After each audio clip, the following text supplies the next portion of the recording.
couple of examples ready for you here that I wanted to try out. With each one of these, you need to keep in mind the range for the inverse trig function. That's going to be one of the main keys to getting these problems right, is to keep in mind the range.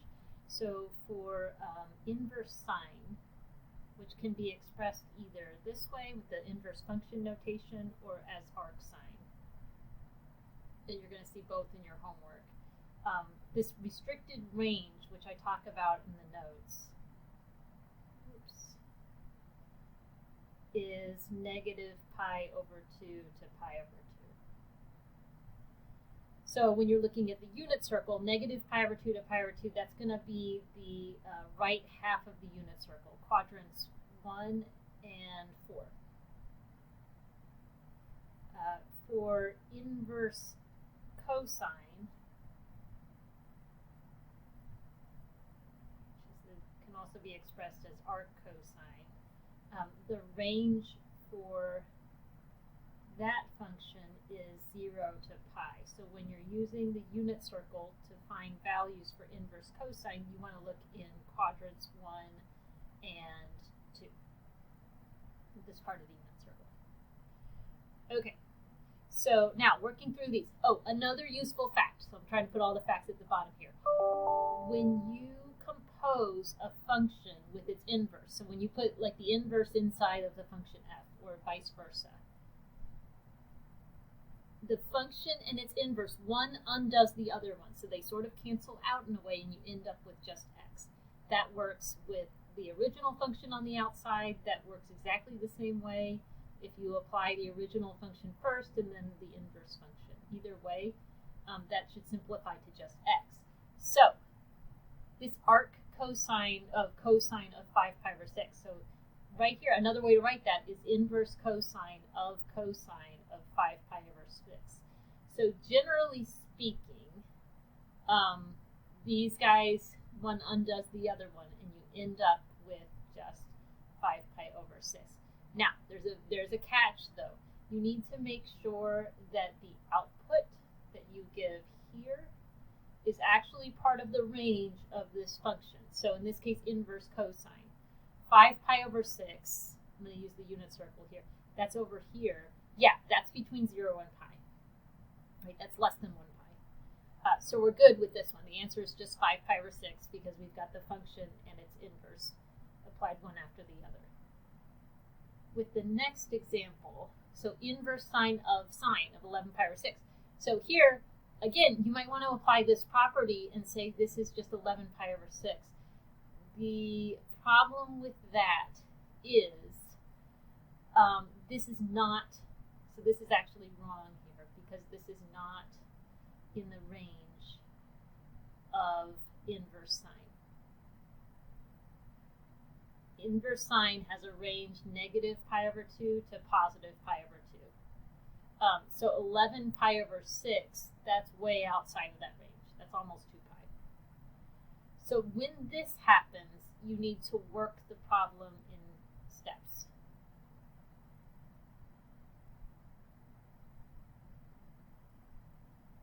So you start out by figuring out, okay, what is sine of 11 pi over 6? So 11 pi over 6, that's here. Sine is the y coordinate, that's negative 1/2. So inverse sine of 11 pi over 6, this writing tool that I'm using is not the one that I like to use. Sine of 11 pi over 6 is negative 1/2. So inverse sine of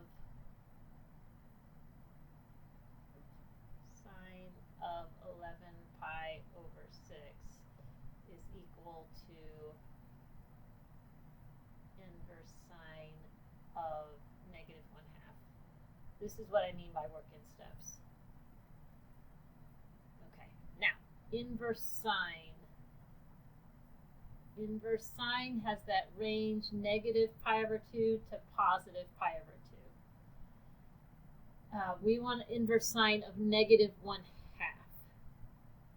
So sine is equal to negative 1/2 at this position here, the 11 pi over 6 that we were looking at earlier. But if we're going to stay between negative pi over 2 and positive pi over 2, then in quadrant 4 here, you have to use negative angles. So instead of 11 pi over 6, suppose we rotate this way, that would be negative pi over 6 radians. And so that is the final answer here. The gist of it is you want, if this is outside of the range for inverse sine, then you want a coterminal angle that is in the range of inverse sine. And so negative pi over 6 is coterminal with 11 pi over 6, and it's in this range between negative pi over 2 and positive pi over 2. Next example, okay, so we want arc sine of negative pi over 3.